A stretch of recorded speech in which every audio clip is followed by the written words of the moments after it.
I highly recommend nobody ever uses these.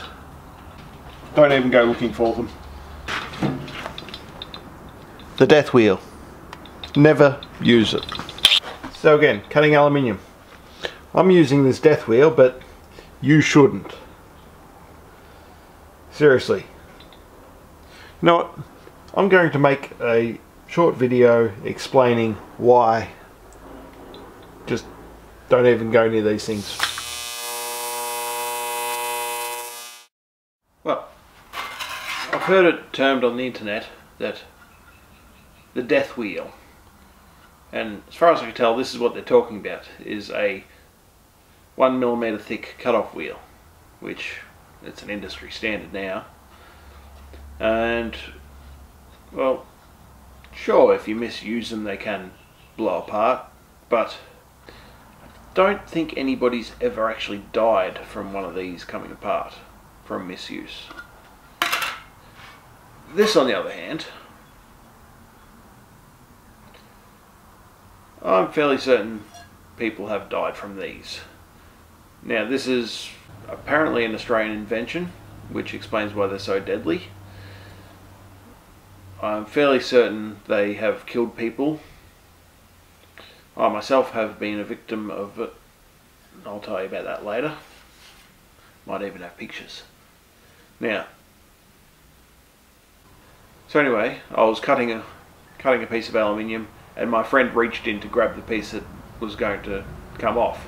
Well, that has enthused me to make this video showing how dangerous these are and why you should never use them.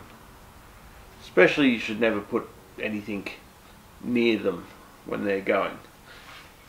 I always have the shroud on my grinders just because I like my fingers, but whenever I'm using one of these, 2 hands. It's not just 2 hands for beginners, 2 hands for anybody. So I'm going to put this on, and then we're going to go outside and I'm going to show you just how dangerous they are and why you should never use them. I'm a trained professional. I was taught when I was a first year apprentice how to use one of these. Scared the shit out of me then, and they still scare me now. So that's why I always say never use them. Don't go looking for them. Yeah. So anyway, let's head outside. I think you're in the way of this demonstration. Come on.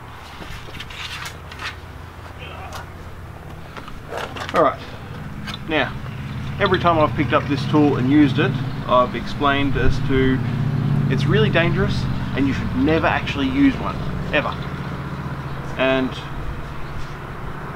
I thought I'd do a little demonstration just to show what happens when they bite.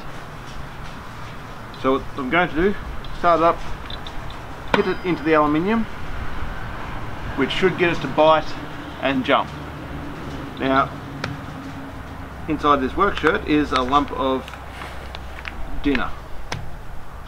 So I'm going to show you what happens when it bites and why they're so dangerous. Shed corgi is gone, well out of the way.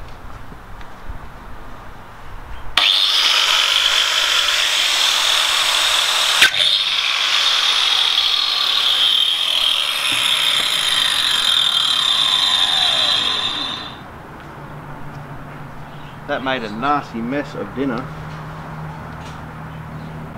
Now the roast dinner, been cut straight through, about 2 inches deep, and really messy. There's bits of work shirt and all sorts of stuff stuck in there. So if they bite, they make a mess. I'm going to have to clean my grinder because there's meat everywhere in it. So yeah, never use one of those. Might do a couple more demonstrations with sausages for fingers. We might do that.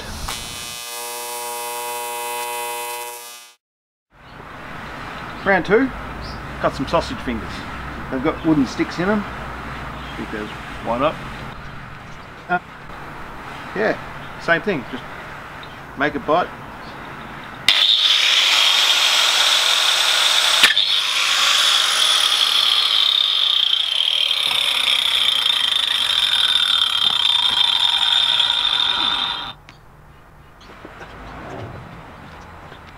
Yeah, so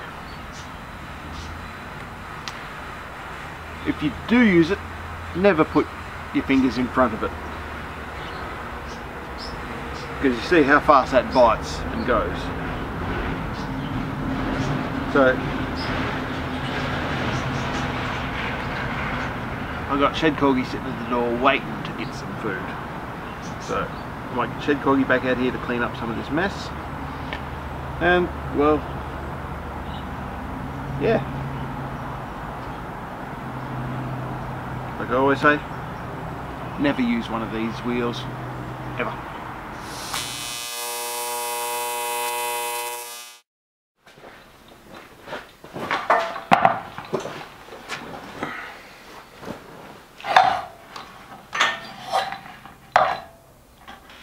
Meat everywhere. So, I've made a mess. I've had to clean it up. Kind of ruined the middle of that bit of aluminium, but had to happen. Now, yeah,